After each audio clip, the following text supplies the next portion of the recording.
Question 1. Topic: Taxation of captives in Michigan. Which of the following statements about the taxation of captive insurance companies in Michigan is most accurate? A. Captive insurers are exempt from paying any state taxes if their parent company is headquartered in Michigan. B. Premium taxes for captives are calculated as a percentage of net premiums written subject to minimum and maximum thresholds. C. Captive insurers are subject to the same corporate income tax rates as traditional insurers in Michigan. D. Tax obligations for captives in Michigan are waived if the captive only covers risks outside the state.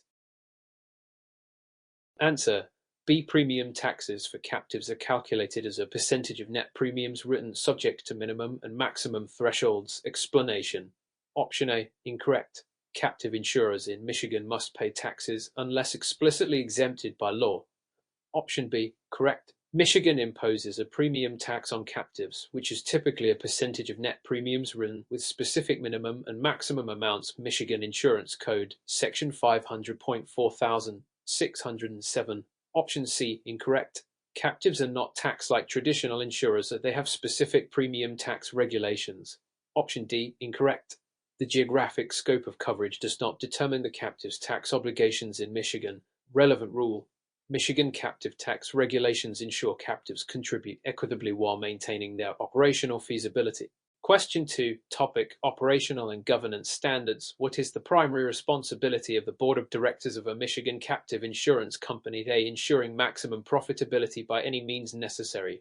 B. Monitoring compliance with statutory and regulatory requirements. C. Delegating all operational decisions to external consultants. D. Reducing claims payouts to minimize expenses. Answer: B. Monitoring compliance with statutory and regulatory requirements. Explanation. Option A. Incorrect. While profitability is a goal, it must be achieved within the bounds of regulatory compliance. Option B. Correct. The board has fiduciary and oversight responsibilities, including ensuring the captive operates according to Michigan regulations and adheres to best practices. Option C. Incorrect. Delegating decisions without oversight violates governance principles.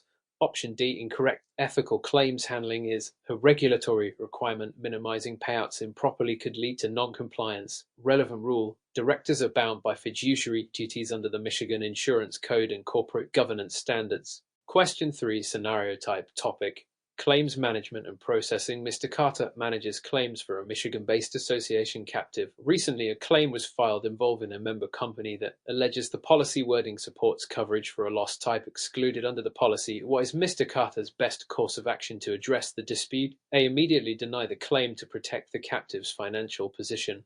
B. Approve the claim to maintain the association's goodwill even if it contradicts policy terms. C. Engage legal counsel to review the policy wording and determine coverage applicability. D. Refer the dispute to the Michigan Department of Insurance and Financial Services (DIFS) for resolution. Answer: C. Engage legal counsel to review the policy wording and determine coverage applicability. Explanation. Option A. Incorrect. Denial without review could expose the captive to legal and reputational risks. Option B. Incorrect. Providing coverage that contradicts the policy terms undermines underwriting integrity. Option C. Correct. Legal counsel can provide an expert interpretation of policy terms, ensuring the claim is handled fairly and in compliance with the law. Option D. Incorrect. While DIFS oversees captives, claim disputes are not typically resolved by regulators unless they involve regulatory violations. Relevant rule: claims management must adhere to policy terms and ensure fair practices as outlined by Michigan's regulatory framework. Michigan Insurance Code, Section 500.4667. Question 4. Topic: Actuarial projections and financial models. Why is it critical for a Michigan captive insurer to use actuarial projections when developing a business plan? A. Actuarial projections ensure compliance with Michigan's statutory capital requirements.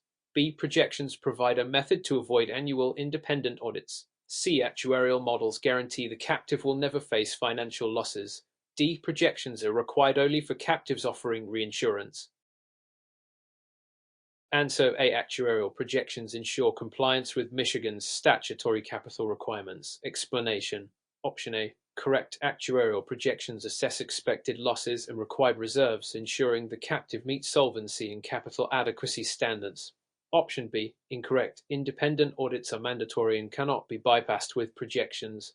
Option C. Incorrect. Projections aid in risk management but cannot eliminate the possibility of losses. Option D, incorrect. Projections are essential for all captives, not just those offering reinsurance. Relevant rule: actuarial analysis supports compliance with solvency regulations under Michigan Insurance Code Section 500.4707.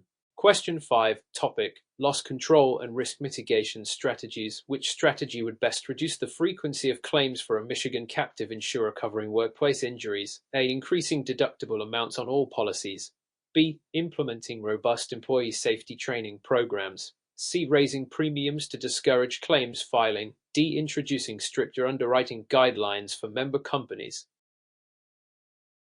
Answer: B. Implementing robust employee safety training programs. Explanation: Option A, incorrect. High deductibles may reduce claim frequency but do not address underlying risk factors. Option B, correct. Safety training directly mitigates the root causes of workplace injuries, effectively lowering claim frequency. Option C, incorrect. Higher premiums may lead to member dissatisfaction and are not a direct loss control measure. Option D, incorrect. Underwriting guidelines control risk selection but do not impact existing insured's claim frequency. Relevant rule: captives must incorporate risk control practices to support sustainable operations. Michigan Administrative Code Rule 500.251.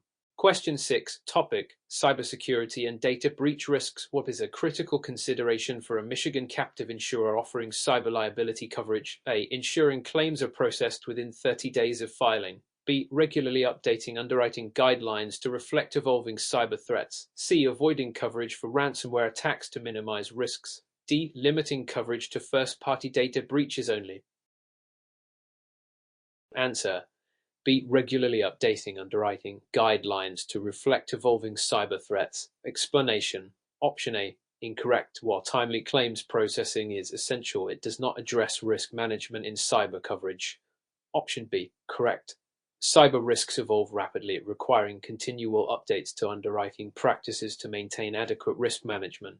Option C, incorrect. Excluding ransomware may alienate clients and reduce the captive's value proposition. Option D, incorrect. Comprehensive coverage, including third-party breaches, is typically expected in cyber liability policies. Relevant rule: cyber liability requires ongoing risk assessment and underwriting updates per Michigan Risk Management Standards, Michigan Insurance Code, Section 500.467. Question 7. Topic: Feasibility study requirements. What is a primary goal of conducting a feasibility study for a Michigan captive insurance company? A. To determine the optimal dividend structure for shareholders. B. To assess whether the captive can meet its regulatory obligations and financial goals. C. To secure immediate approval from the Michigan Department of Insurance and Financial Services (DIFS). D. To eliminate the need for actuarial analysis. Answer: B. To assess whether the captive can meet its regulatory obligations and financial goals. Explanation: Option A, incorrect. Dividend structure is a secondary consideration, not the primary focus of a feasibility study. Option B, correct. A feasibility study evaluates the captive's financial viability and compliance with Michigan's legal and operational requirements. Option C, incorrect. Approval from DIFS is a separate process and not guaranteed by the feasibility study. Option D, incorrect. Feasibility studies complement, not replace actuarial analysis. A relevant rule: Michigan requires feasibility studies as part of the application process to ensure captives are financially sound and aligned with statutory requirements. Michigan Insurance Code, Section 500.4707. Question 8. Topic: Regulatory compliance. Financial reporting requirements. Which of the following statements about financial reporting requirements for Michigan captive insurers is most accurate? A. Michigan captive insurers must submit quarterly financial statements audited annually by DIFS. B. Only captives with a surplus below the minimum threshold are required to file audited financial statements. C. Captive insurers in Michigan must submit an annual financial statement prepared according to statutory accounting principles. SAP. D. Michigan captives are not required to file any financial statements provided they meet capital requirements. Answer: C. Captive insurers in Michigan must submit an annual financial statement prepared according to statutory accounting principles. SAP. Explanation: Option A, incorrect. Captives typically submit annual, not quarterly financial statements. Option B, incorrect. All captives are subject to audit requirements, regardless of surplus levels. Option C, correct. Michigan law mandates that captives file annual financial statements consistent with SAP to demonstrate financial solvency. Option D, incorrect. Filing financial statements is a regulatory requirement irrespective of capital adequacy. Relevant rule: Michigan Insurance Code, Section 500.4621 outlines the requirements for financial reporting to ensure transparency and compliance. Question 9. Topic: Types of captives permitted in Michigan. Which type of captive insurance company is most appropriate for a trade association looking to self-insure its members? A. Pure captive. B. Association captive. C. Sponsored captive. D. Special purpose captive. Answer: B. Association captive. Explanation: Option A, incorrect. Pure captives only insure risks of a single parent or its affiliates. Option B, correct. Association captives are designed to provide insurance coverage for a group of companies within a specific trade, industry, or association. Option C, incorrect. Sponsored captives involve multiple participants but typically have segregated accounts for unrelated risks. Option D, incorrect. Special purpose captives are created for unique or non-traditional risks, not group self-insurance. Relevant rule: association captives are explicitly permitted under Michigan Insurance Code Section 500.4623. Question 10, scenario type. Topic: Claims management and processing. NS Delaney manages a Michigan pure captive that recently received a large claim related to a catastrophic weather event. The claim exceeds the captive's retained risk and triggers its reinsurance coverage. However, there is a dispute with the reinsurer regarding the interpretation of policy exclusions. What should MS Delaney do to resolve the situation effectively? A. Pay the claim in full without involving the reinsurer. B. File a complaint with the Michigan Department of Insurance and Financial Services. Diffs immediately. C. Engage legal counsel to mediate with the reinsurer and provide a policy interpretation. D. Suspend all claims processing until the reinsurer issues a decision. Answer: C. Engage legal counsel to mediate with the reinsurer and provide a policy interpretation. Explanation: Option A, incorrect. Paying the claim in full could jeopardize the captive's financial position if reinsurance coverage is available. Option B, incorrect. Filing a complaint may be premature and could strain the relationship with the reinsurer. Option C, correct. Legal counsel ensures the dispute is resolved professionally and aligns with policy terms, protecting both the captive and its reinsurer. Option D, incorrect. Suspending claims processing could harm claimants and breach policyholder obligations. Relevant rule: effective claims management, including reinsurance disputes, must adhere to Michigan regulatory and contractual frameworks. Michigan Insurance Code Section 500.465. Question 11. Topic: Reinsurance. Excessive loss contracts. What is the primary purpose of an excessive loss reinsurance agreement for a Michigan captive? A. To share premiums equally between the captive and the reinsurer. B. To cover losses above a specified retention level. C. To provide first dollar coverage for high-frequency claims. D. To eliminate the need for risk retention by the captive. Answer: B. To cover losses above a specified retention level. Explanation: Option A, incorrect. Premium sharing is not the objective of excessive loss reinsurance. Option B, correct. Excessive loss contracts protect the captive from catastrophic losses by covering amounts above a predetermined retention. Option C, incorrect. Excessive loss is for high severity, not high frequency claims. Option D, incorrect. Captives retain risk below the excess coverage threshold. A relevant rule: Michigan Insurance Code recognizes reinsurance as a critical risk management tool for captives. Section 500.4673. Question 12. Topic: Investment strategies for captive portfolios. Which of the following investment approaches aligns with best practices for a Michigan captive insurer? A. Investing exclusively in high-risk, high-return assets. B. Maintaining a diversified portfolio aligned with the captive's risk tolerance. C. Holding only fixed income securities to ensure liquidity. D. Outsourcing investment decisions entirely to an external hedge fund. Answer: B. Maintaining a diversified portfolio aligned with the captive's risk tolerance. Explanation: Option A, incorrect. High-risk investments jeopardize financial stability. Option B, correct. A diversified portfolio balances returns with risk and aligns with solvency requirements. Option C, incorrect. While fixed income securities offer liquidity, diversification is essential. Option D, incorrect. Full outsourcing without oversight violates fiduciary responsibilities. Relevant rule. Captives must follow prudent investment guidelines as outlined in Michigan Insurance Code Section 500.4671. Question 13. Topic: Loss control and risk mitigation strategies. Which measure would best minimize the financial impact of claims for a Michigan captive insurer? A. Increasing policy deductibles across all coverages. B. Conducting regular audits to identify operational risks. C. Engaging in robust reinsurance agreements for catastrophic risks. D. Avoiding coverage for high-risk clients. Answer: C. Engaging in robust reinsurance agreements for catastrophic risks. Explanation.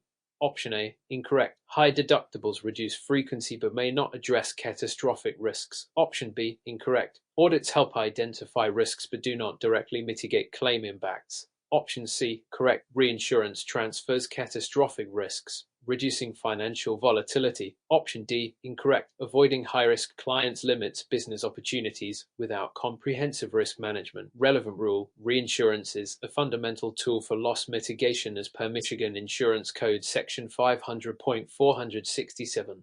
Question 14. Topic: Cybersecurity and data breach risks. What is a primary consideration when underwriting cyber liability coverage for a Michigan captive? A. Limiting coverage to physical data breaches only. B. Assessing the insured's cybersecurity protocols and risk management practices. C. Requiring the insured to prepay all claims to the captive. D. Excluding ransomware attacks to reduce financial exposure. Answer: B. Assessing the insured's cybersecurity protocols and risk management practices. Explanation. Option A, incorrect. Coverage must address both physical and digital breaches. Option B, correct. Cyber liability underwriting requires evaluating the insured's cyber defenses to minimize potential claims. Option C, incorrect. Prepayment of claims is not a standard practice. Option D, incorrect. Exclusions reduce coverage appeal and may not align with policyholder needs. Relevant rule: cyber liability policies must reflect evolving risk landscapes and adhere to Michigan regulations. Michigan Insurance Code Section 500.468. Question 15. Scenario type. Topic: Ethical considerations in captive management. Dr. Andrews is the CEO of a Michigan-based sponsored captive. A prospective insured has offered to pay significantly higher premiums in exchange for lower deductibles and broader policy terms, but this would lead to increased risk exposure for the captive. What is the most ethical course of action? A. Accept the offer as the higher premium offsets the risk. B. Decline the offer and maintain standard underwriting guidelines. C. Offer to renegotiate the terms with a slight increase in premiums and deductibles. D. Refer the decision to the captive's parent company for approval. Answer: B. Decline the offer and maintain standard underwriting guidelines. Explanation. Option A, incorrect. Accepting higher risk for premiums may jeopardize solvency. Option B, correct. Ethical captive management prioritizes solvency and fairness over short-term gains. Option C, incorrect. Renegotiation without addressing risk exposure does not align with ethical practices. Option D, incorrect. Responsibility for ethical decisions lies with the captive's management, not solely the parent company. Relevant rule: ethical underwriting practices are critical to captive sustainability and compliance. Michigan Insurance Code Section 500.463. Question 16. Topic: Regulatory compliance. Capital and surplus requirements. Which of the following statements about minimum capital and surplus requirements for Michigan captives is correct? A. All captives must maintain a minimum capital and surplus of $500,000. B. The minimum capital and surplus requirements depend on the type of captive insurer. C. Captives are exempt from surplus requirements if they provide reinsurance only. D. Michigan law does not specify capital or surplus requirements for captives. Answer: B. The minimum capital and surplus requirements depend on the type of captive insurer. Explanation. Option A, incorrect. Different types of captives, e.g. pure, association, sponsored, have varying requirements. Option B, correct. Michigan law establishes specific thresholds based on the type of captive to ensure solvency. Option C, incorrect. Even reinsurers must meet certain capital and surplus standards. Option D, incorrect. Michigan law explicitly outlines these requirements in Section 500.4611. Question 17. Topic: Taxation of captive insurers. What is the primary tax consideration for a Michigan captive insurer? A. Captives are fully exempt from Michigan state taxes. B. Captives must pay premium taxes on direct written premiums only. C. Captives pay income taxes instead of premium taxes. D. Captives are subject to both state premium taxes and federal excise taxes. Answer: B. Captives must pay premium taxes on direct written premiums only. Explanation: Option A, incorrect. Captives are subject to taxation under Michigan law. Option B, correct. Michigan captives pay premium taxes based on premiums written for risks insured directly. Option C, incorrect. Captives typically pay premium taxes, not income taxes. Option D, incorrect. Federal excise taxes apply only under specific circumstances, such as foreign reinsurers. Question 18. Scenario type. Topic: Risk retention and stop-loss coverage. A Michigan Association captive insures its members for workers' compensation. The captive's retained risk limit is $2 million, but due to increased claim frequency, the captive is nearing its retention. What would be the most effective solution to address this issue? A. Increase premium rates for all members. B. Purchase aggregate stop-loss reinsurance. C. Lower policy limits for individual members. D. Cease underwriting new risks temporarily. Answer: B. Purchase aggregate stop-loss reinsurance. Explanation: Option A, incorrect. Increasing premiums does not immediately mitigate current retention risk. Option B, correct. Aggregate stop-loss reinsurance caps the captive's total losses, preventing financial strain. Option C, incorrect. Lowering limits may not align with members' needs or current obligations. Option D, incorrect. Ceasing underwriting does not address existing retention challenges. Question 19. Topic: Governance. Board responsibilities. What is a primary responsibility of the board of directors for a Michigan captive insurer? A. Determining the underwriting standards for all policyholders. B. Conducting claims investigations for high-value losses. C. Ensuring compliance with Michigan regulatory requirements. D. Setting reinsurance rates for affiliated companies. Answer: C. Ensuring compliance with Michigan regulatory requirements. Explanation: Option A, incorrect. Underwriting is typically delegated to management or specialists. Option B, incorrect. Claims investigations are the responsibility of claims personnel.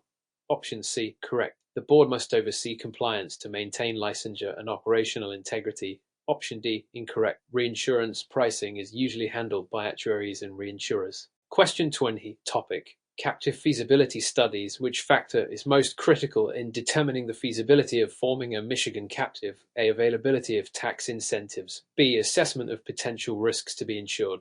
C. Immediate cost savings compared to traditional insurance. D. Location of the captive's parent company. Answer: B. Assessment of potential risks to be insured. Explanation: Option A, incorrect. Tax incentives are secondary to the risk profile. Option B, correct. The primary purpose of a feasibility study is to analyze risks and evaluate the financial viability of self-insurance. Option C, incorrect. Feasibility studies consider long-term sustainability, not just immediate savings. Option D, incorrect. Parent company location influences regulatory compliance but is not the most critical factor. Question 21. Topic: Reinsurance pooling arrangements. Why might a Michigan captive insurer participate in a reinsurance pool? A. To avoid regulatory compliance requirements. B. To spread risk among multiple insurers. C. To eliminate the need for underwriting. D. To reduce premium tax obligations.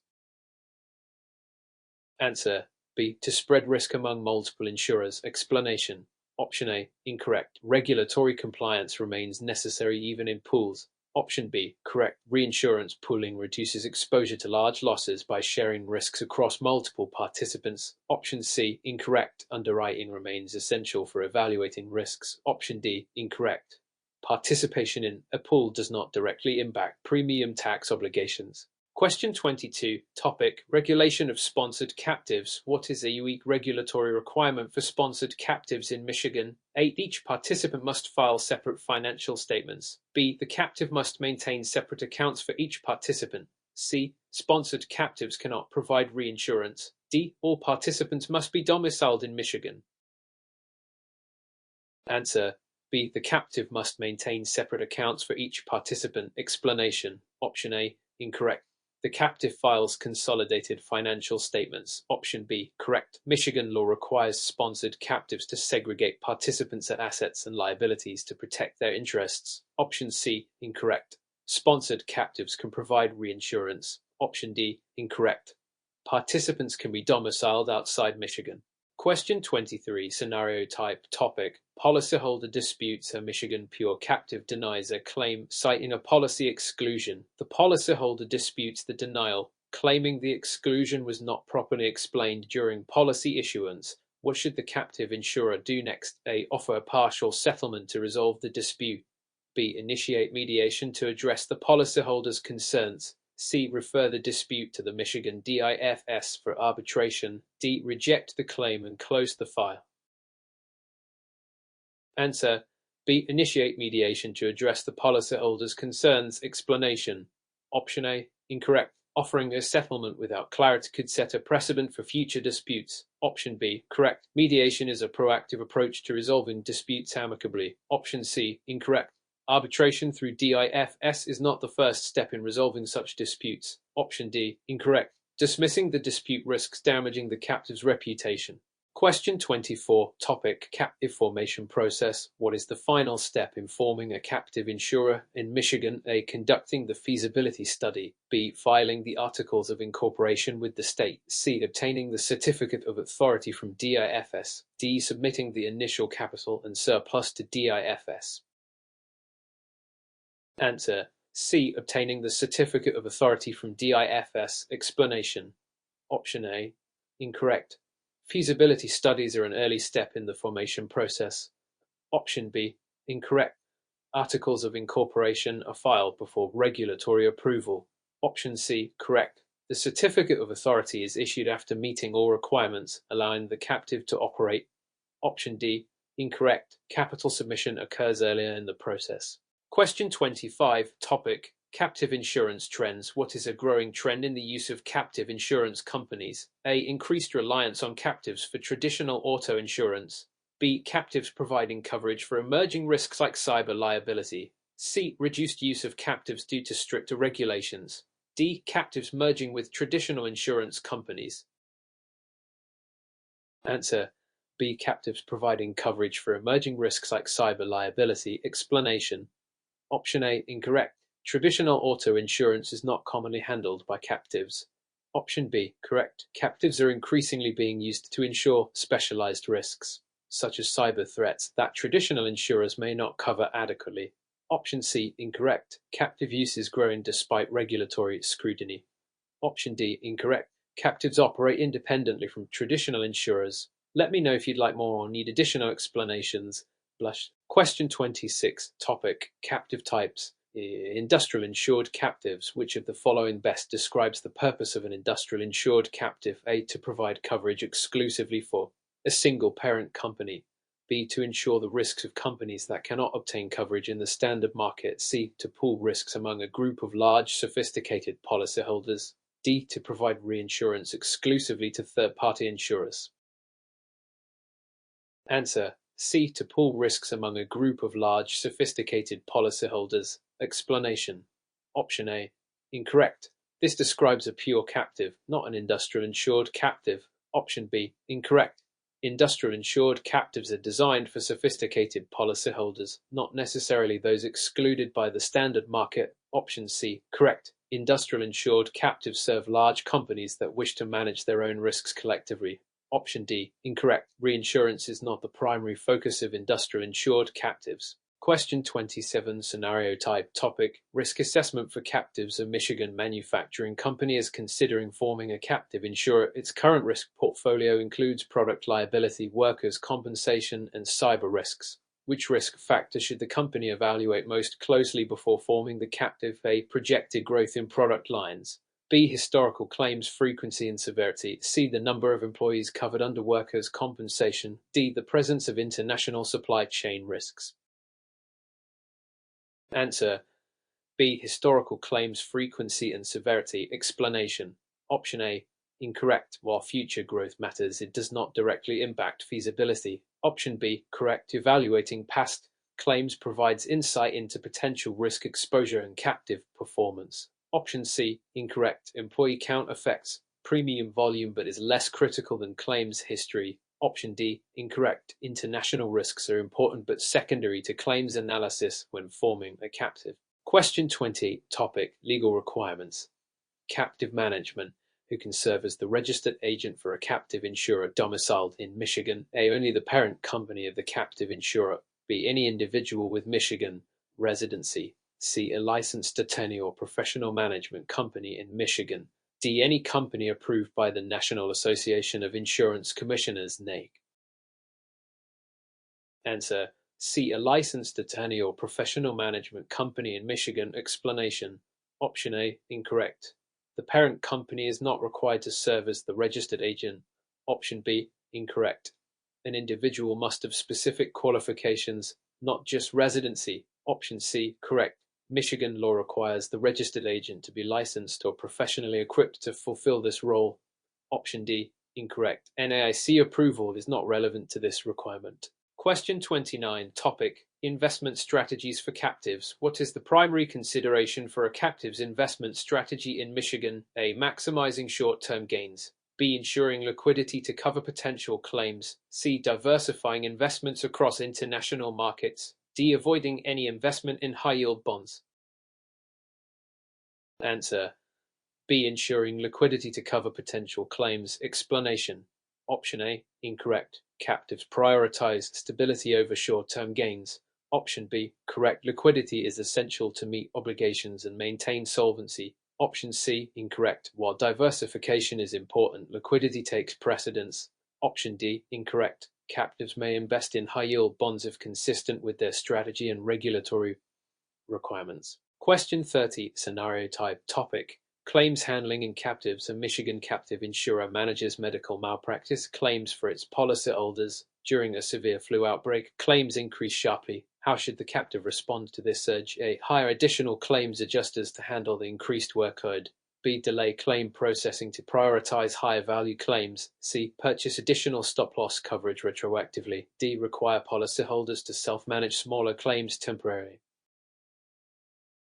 Answer A, hire additional claims adjusters to handle the increased workload. Explanation: Option A, correct. Increasing staffing capacity ensures timely claims resolution and maintains policyholder satisfaction. Option B, incorrect. Delaying claims can lead to legal and reputational risks. Option C, incorrect. Retroactive stop-loss coverage is not typically available. Option D, incorrect. Shifting the burden to policyholders is impractical and may violate agreements.